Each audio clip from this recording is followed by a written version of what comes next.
كاملا وعلما نافعا لا ينسى وتوفيقا دائما وصحة ويقينا وعافية آمين يا رب العالمين.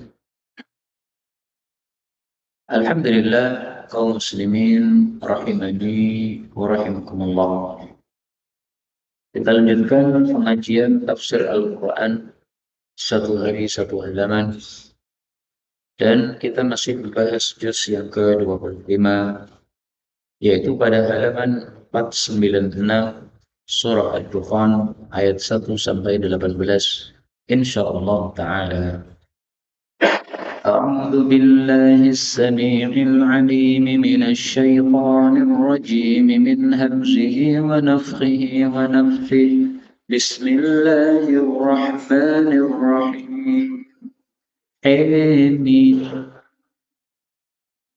والكتاب المبين إنا أنزلناه في ليلة مباركة إنا كنا منذرين فيها يفرق كل أمر حكيم أمرا من عندنا إنا كنا مرسلين رحمة من ربك إنه هو السميع العليم.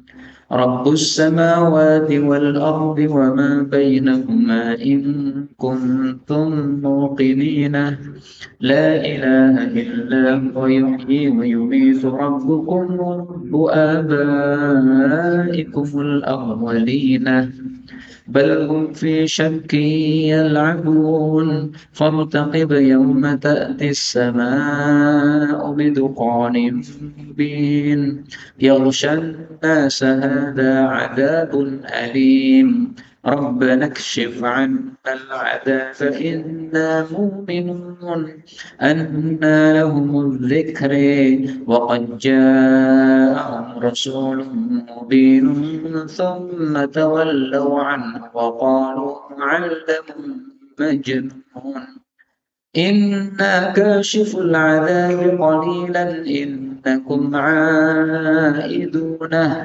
يوم نبطش البطشة الكبرى إنا منتقمون ولقد فتنا قبلهم قوم فرعون وجاءهم رسول كريم أن أدوا إلي عباد الله إني لكم رسول أمين وأن لا تعلوا على الله إني آتيكم بسلطان مبين وإني عذت بربي وربكم أن ترجموني وإن لم تؤمنوا لي فاعتزلوني. الحمد لله رب العالمين. اللهم ارحمنا بالقرآن آمين. Kaum muslimin rahimani wa rahimakumullah. Pada ayat-ayat yang kita baca ini ada beberapa kata yang bisa dibaca dengan dua bacaan. Yang pertama hamim, ini hanya boleh dibaca imalah he mim. Kemudian ayat yang ketujuh Rabbi boleh dibaca Rabbu, ba-nya di dhammah.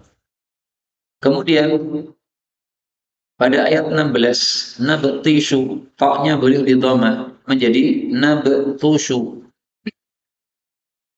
Dan ini semuanya adalah qiraat mutawatir yang sumbernya dari Sayyidina Rasulullah sallallahu alaihi wasallam, sehingga semuanya adalah bacaan yang benar. Adapun tafsirnya secara ringkas, Allah mengatakan pada surah Ad-Dukhan ayat 1, Hamim, tidak ada yang mengetahui maknanya selain Allah. Wal kitabi, demi Alkitab, al-mubin, yang nyata, maksudnya Al-Quran. Inna, sesungguhnya kami Allah, anzalnahu, kami telah menurunkannya, yaitu Al-Quran, fi lailatin, pada satu malam, mubarakatin, yang diberkahi, yaitu Lailatul Qadar. Inna, sesungguhnya kami, kunna, adalah kami Allah, mungdzirin, memberikan ancaman. Kaum muslimin rahimani wa rahimakumullah. Surat Ad-Dukhan adalah surat yang kelima dari 7 surat yang dimulai dengan Hamim, dan ini disebut sebagai surat Hawamim. Dan sudah kita jelaskan kemarin fadilah surat-surat Hawamim. Dan seperti biasanya, ayat-ayat yang isinya hanya huruf-huruf gini, Hamim, Alif, Lam, Mim, dan sejenisnya, ini tidak ada yang mengetahui maknanya selain Allah menurut tafsiran mayoritas para ulama. Adapun fungsinya, ditampilkannya huruf-huruf seperti ini sebagai mukjizat Al-Quran. Seolah-olah Allah mengatakan, Quran yang seperti ini, yang huruf-hurufnya sama dengan yang kalian pakai, ada haknya, ada mimnya, dan sebagainya. Ini betul-betul datang dari Allah, bukan buatan Nabi Muhammad sallallahu alaihi wasallam. Buktinya, kalian yang memakai huruf-huruf seperti ini, kalian tidak mampu mendatangkan satu ayat saja yang mirip dengan Al-Quran. Karena itu, setiap Allah menyebutkan huruf-huruf yang terpotong-potong seperti ini, Hamim dan sejenisnya, pasti setelahnya Allah akan bicara tentang Quran. Termasuk di sini Allah bersumpah dengan Al-Quran, wal kitabil mubin. Quran adalah kitab yang nyata, karena semua ayat-ayatnya jelas. Jadi yang dimaksud nyata adalah jelas, gamblang, semua orang bisa memahami ayat-ayat Quran. Bahkan kita orang Jawa, orang Indonesia, tidak paham bahasa Arab sama sekali ketika kita lahir. Bahkan ketika kita sudah dewasa, banyak yang tidak paham bahasa Arab, tapi ternyata bisa memahami isi Quran. Maka ini bukti bahwa Quran adalah kitab yang jelas, yang nyata. Setelah itu Allah mengatakan bahwa kami telah menurunkan Quran pada malam yang diberkahi. Saya katakan tadi, malam yang diberkahi adalah Lailatul Qadar. Taunya dari mana? Dari ayat yang lain. Jadi salah satu cara memahami ayat Al-Quran adalah cari tafsirannya di ayat yang lain. Ini termasuk mentafsirkan Quran dengan Quran, dan ini adalah penafsiran yang tingkatnya paling tinggi. Allah mengatakan pada surah Al-Qadr, Inna anzalnahu fi lailatul qadar. Sungguh kami telah menurunkan Quran pada Lailatul Qadar. Nah, berarti malam yang diberkahi adalah Lailatul Qadar.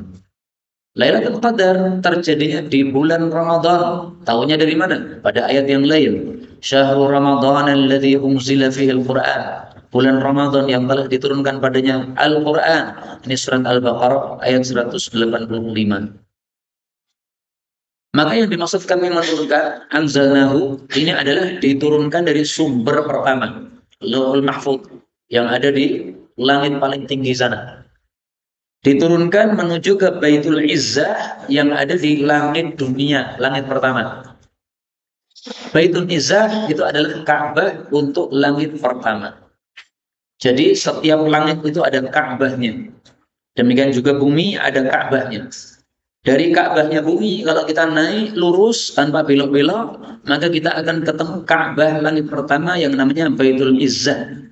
Nah, disitulah Al-Quran diturunkan pada malam Lailatul Qadar dari Lauhul Mahfuz menuju ke Baitul Izzah. Turun langsung 30 juz. Adapun dari Baitul Izzah ke bumi, maka ini turunnya berkala, sedikit demi sedikit. Turun satu ayat, turun satu surat, turun 2 ayat, turun 5 ayat, sesuai dengan kondisi yang membutuhkan pada saat itu. Lailatul Qadar disebut malam yang berkah. Berkah itu artinya apa? Berkah itu dari kata-kata huruf. Huruf itu dalam bahasa Arab artinya tetap. Maka berkah maksudnya adalah kebaikan yang tetap, yang terus-menerus, yang sangat banyak dari Allah Subhanahu wa Ta'ala. Itulah berkah. Unta kalau sedang menderut ke tanah, nah itu orang Arab mengatakan barokah. Barokal ba'ir. Untanya tetap berada di tempat, menderum. Nah, maka itulah makna berkah. Sehingga Lailatul Qadar ini disebut malam berkah karena di dalamnya ada kebaikan yang sangat banyak, kebaikannya terus-menerus tetap ada pada malam tersebut, dan bahkan kebaikannya sangat banyak sekali sehingga kita beribadah satu malam seolah-olah beribadah 83 tahun lebih. Lailatul Qadri khairun min alfi syahr. 1000 bulan itu adalah seperti 83 malam lebih. Sesungguhnya kami memberikan ancaman, yaitu dengan menurunkan Al-Quran. Karena Al-Quran isinya ayat-ayat ancaman, mengancam orang-orang kafir akan masuk neraka. sehingga mereka harus beriman kepada Allah Subhanahu wa taala kalau menginginkan untuk selamat di akhirat kelak. Sebagaimana disebutkan oleh Allah pada surat yang lain, surat Yasin ayat 70, liyundzira man kana hayyan, supaya Al-Qur'an itu memberikan ancaman kepada orang-orang yang hidup, yaitu hidup hatinya.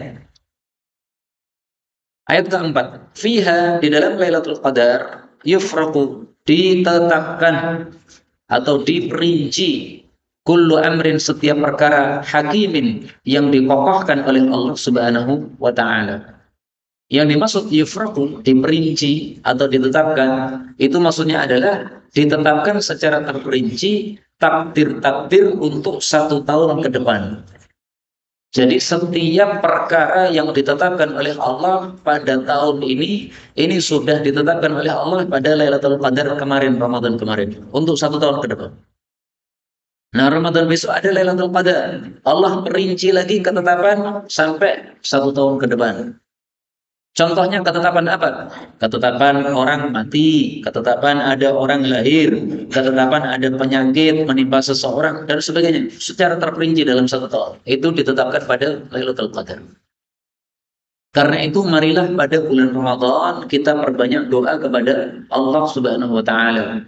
Sehingga kalau ngepasi Lailatul Qadar, maka Allah tetapkan yang baik-baik untuk kita. Karena Allah itu Maha Pemurah, sehingga kalau kita minta sesuatu akan ditetapkan oleh Allah Subhanahu wa taala. Maka saya doakan, meskipun pada malam ini bukan Lailatul Qadar dan bukan Ramadan, saya doakan mudah-mudahan semua umat Islam yang sakit diberikan kesembuhan oleh Allah Subhanahu wa taala. Mudah-mudahan yang mandul dikasih anak yang saleh oleh Allah Subhanahu wa taala. Mudah-mudahan yang punya utang dilunasi semuanya oleh Allah Subhanahu wa taala. Mudah-mudahan yang susah semuanya diberikan kebahagiaan oleh Allah Subhanahu wa taala. Amin ya rabbal alamin. Amrin hakimin, urusan yang ditetapkan atau dikokohkan. Dikokohkan maksudnya tidak akan ada perubahan. Karena kalau sudah ditetapkan oleh Allah Subhanahu wa taala, sudah tidak berubah. Ayat kelima, amron, sebagai perintah min indina, dari hadapan kami. Inna, sesungguhnya kami, kunna, adalah kami, mursilin, mengutus. Maksudnya Allah Subhanahu wa taala mengirim para rasul sebagai utusan-utusannya Allah untuk menyampaikan risalah Islam ini. Tujuannya apa? Supaya manusia semuanya selamat dari neraka. Makanya Allah mengatakan rahmatan, sebagai rahmat mir rabbika, dari pemeliharamu.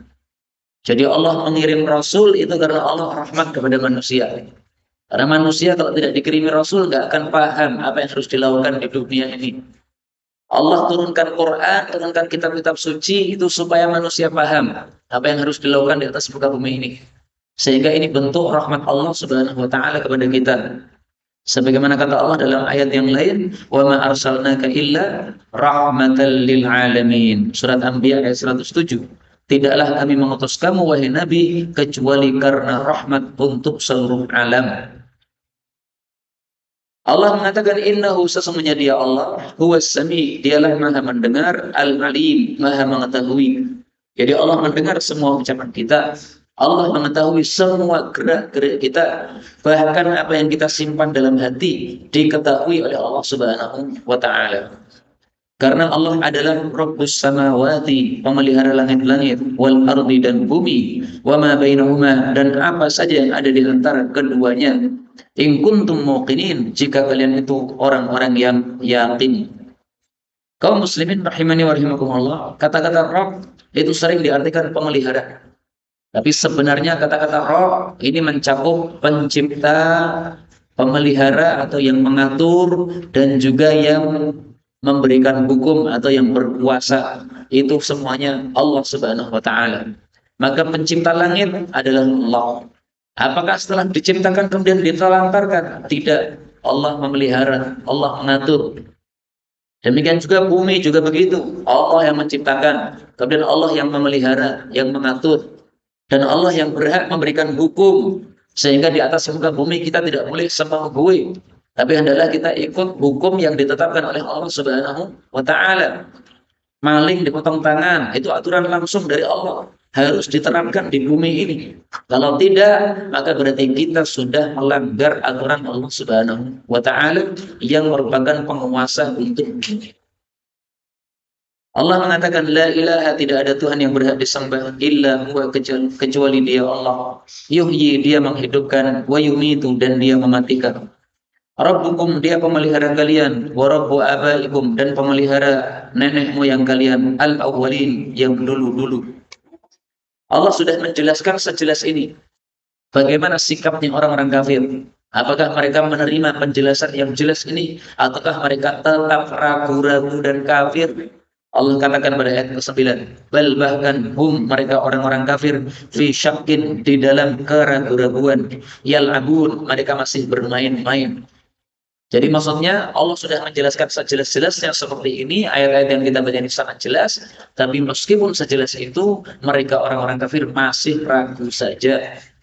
Maka kita alhamdulillah bersyukur kepada Allah. Kita di dalam hati kita dikasih keyakinan oleh Allah, sehingga kita meyakini adanya Allah, meyakini adanya surga, meyakini adanya neraka. Ini satu nikmat yang besar diberikan oleh Allah Subhanahu wa taala. Karena orang-orang kafir itu ragu-ragu, tidak yakin adanya Allah. Padahal kalau mereka melihat mobil berjalan, pasti mereka yakin pasti ada supirnya. Padahal tidak kelihatan supirnya dari luar sama sekali. Karena kacanya hitam sekali.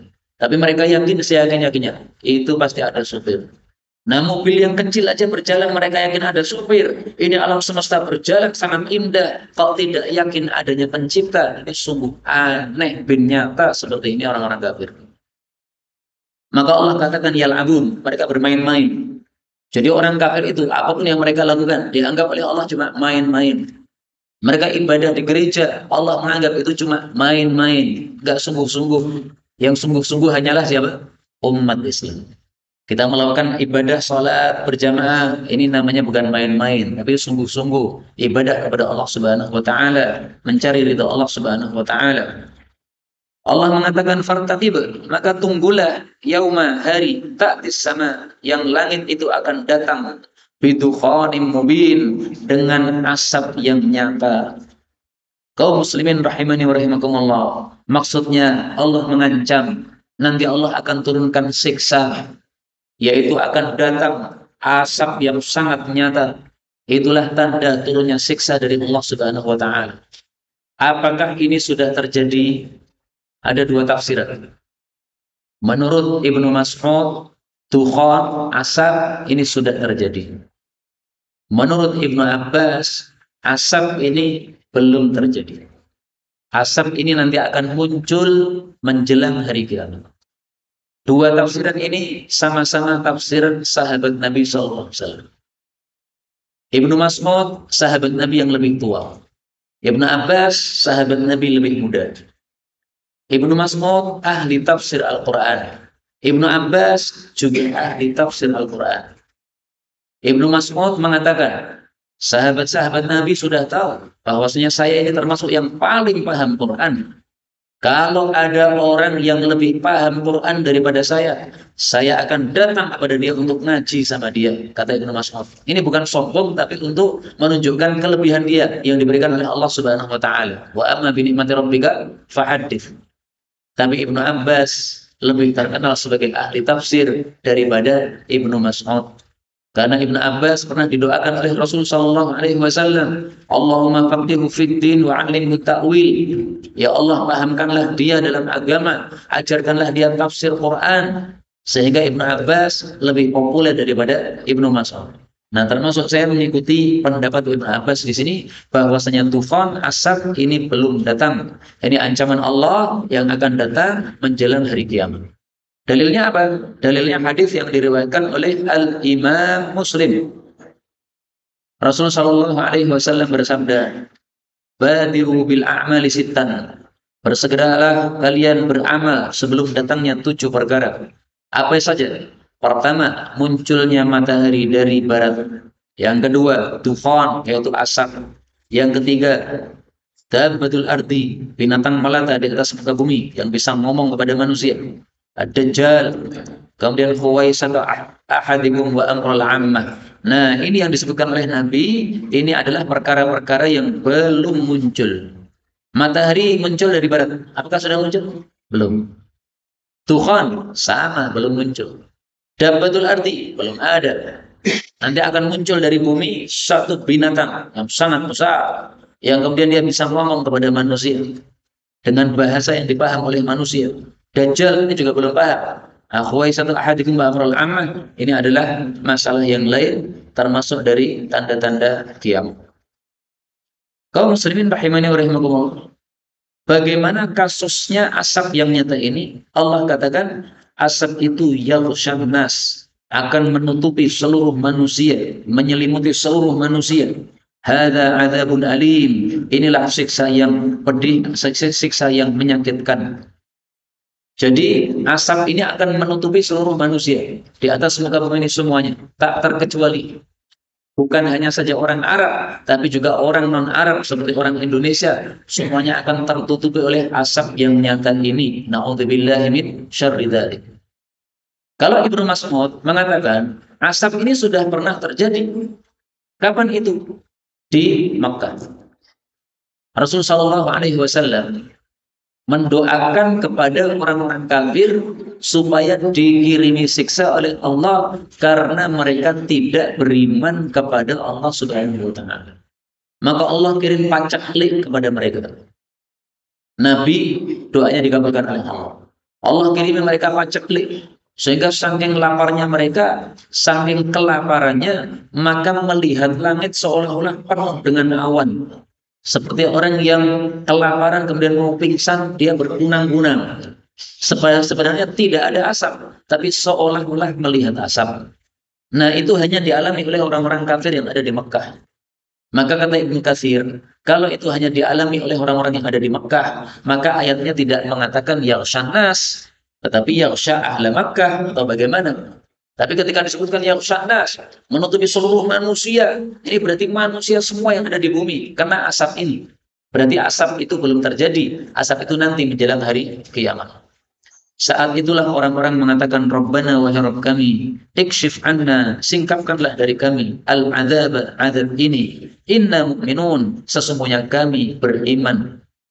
Apakah kalau sudah turun siksa seperti ini kemudian beriman, apakah berguna? Apakah kalau matahari sudah muncul dari barat kemudian beriman, apakah berguna? Allah katakan, anna bagaimana lahum bagi mereka adzikra, mengambil pelajaran. Wa qad ja'ahum, padahal telah datang kepada mereka rasulun mubin, utusan yang nyata. Tsumma kemudian tawallau anhu, mereka berpaling darinya. Wa qalu, dan mereka mengatakan muallamun, dia adalah orang yang diajari, majnun, dia orang yang gila. Maksudnya adalah kalau sudah datang siksa Allah, tanda-tanda kiamat yang besar seperti itu, maka iman tidak akan diterima lagi oleh Allah Subhanahu wa taala. Matahari terbit dari barat. Nanti orang-orang akan sadar, oh ternyata betul matahari bisa terbit dari barat. Saat itu mereka pada masuk Islam, enggak diterima oleh Allah Subhanahu wa taala. Demikian juga orang-orang munafik yang sudah masuk Islam sebelumnya, tapi enggak pernah mau beramal. Salat nggak pernah, nggak mau, ajaran Islam nggak mau, maunya cuma Islam KTP saja. Begitu melihat matahari terbit dari barat, mereka akan memperbaiki diri, akan datang ke masjid untuk salat, tidak diterima salatnya oleh Allah Subhanahu wa taala. Kenapa? Karena sudah terlanjur nasi sudah menjadi bubur. Ini sudah bukan waktunya diterima tobat lagi. Itulah makna anna lahum dzikra. Bagaimana mungkin mereka mengambil pelajaran padahal sudah tiba saatnya untuk disiksa oleh Allah. Enggak ada gunanya lagi. Dulu-dulu ketika datang Rasul yang nyata, mereka malah berpaling. Mereka mengatakan mu'allam. Dia ini diajari oleh seseorang. Bukan dapat wahyu, tapi diajari oleh seseorang. Ini berkaitan dengan tuduhan orang-orang kafir kepada Nabi Muhammad sallallahu alaihi wasallam. Yang Nabi Muhammad belajar kepada budak beliau dari Hadramaut. Beliau punya salah satu budak. Budaknya asalnya dari Hadramaut. Dia bisa baca, bisa tulis, orang budak ini. Maka mereka mengatakan Muhammad itu bisa menyampaikan Quran, itu paling-paling belajar dari budaknya itu. Ini tuduhan keji kepada Rasulullah sallallahu alaihi wasallam. Bahkan mereka mengatakan majnun, Nabi Muhammad gila. Maka Allah menjawab, inna, sesungguhnya kami kasyiful adzab, kami menyingkap siksaan, qalilan, sedikit. Innakum, sesungguhnya kalian a'idun, kalian akan kembali, yaitu melakukan maksiat-maksiat lagi.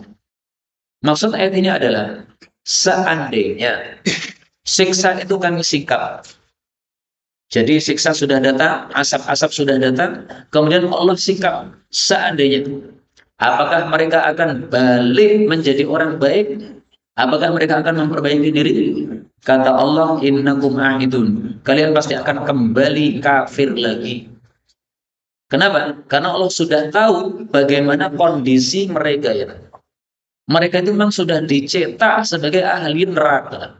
Sehingga mau di bagaimanapun juga nggak akan berhasil mendapatkan hidayah.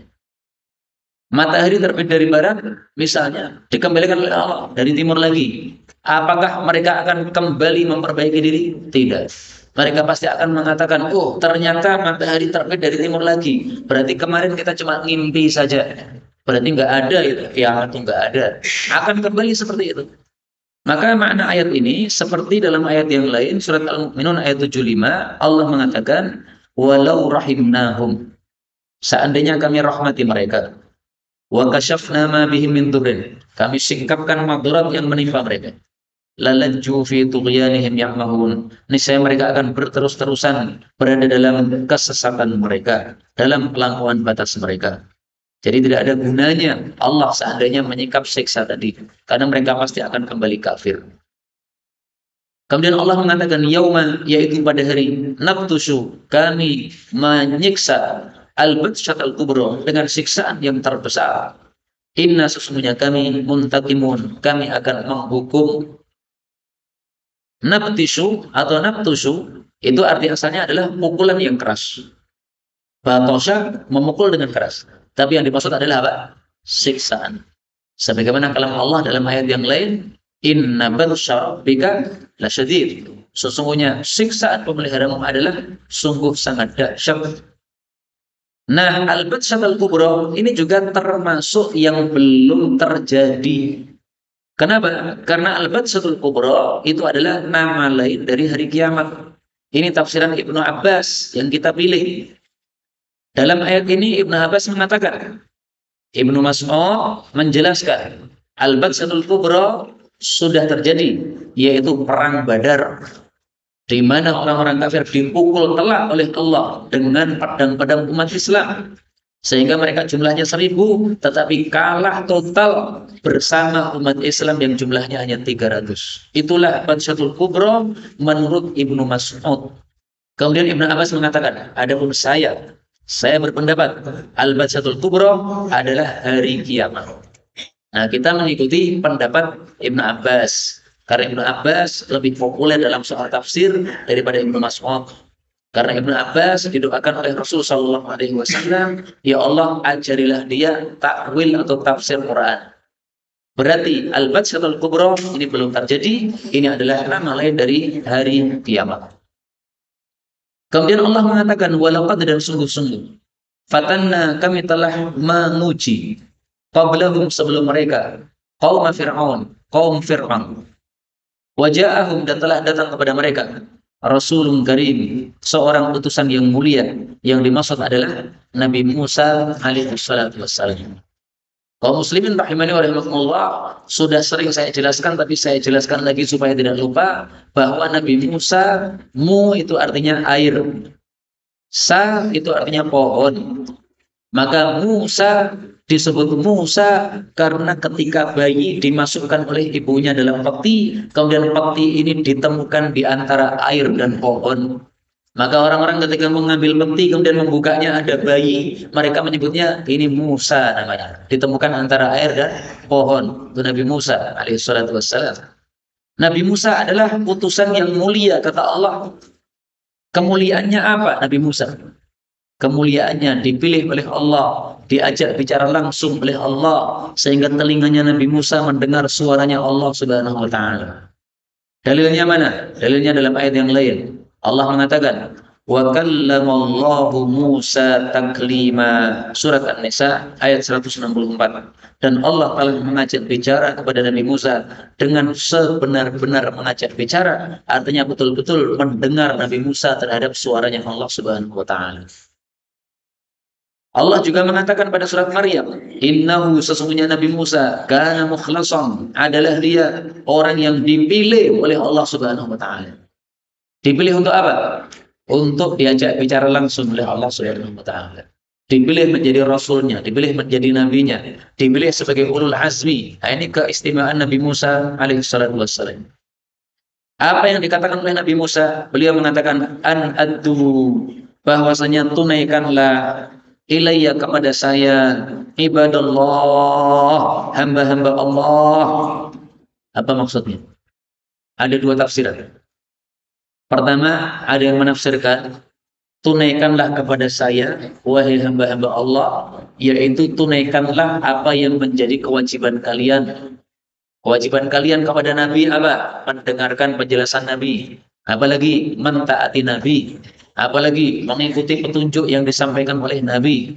Apalagi, ya pokoknya kewajiban-kewajiban yang diwajibkan oleh Allah kepada manusia terhadap Nabi mereka, itulah yang dimaksud addu ilayya ibadallah. Tafsiran yang kedua, tafsiran Ibnu Katsir. Ibnu Katsir mengatakan ayat ini tafsirannya sama dengan ayat yang lain, yaitu pada surat Al-A'raf ayat 105. Nabi Musa mengatakan fa'arsil ma'iyya, lepaskanlah wahai Fir'aun bersama saya Bani Israel, Bani Israel. Jadi dia datang kepada Fir'aun, kemudian mendakwai Fir'aun, wahai Fir'aun, Bani Israel yang kamu perbudak, kamu lepaskan. Biarkan mereka bersama saya. Mereka akan saya ajari ibadah kepada Allah Subhanahu wa taala secara bebas. Jangan diperbudak seperti itu. Nah, itu makna ayat ini.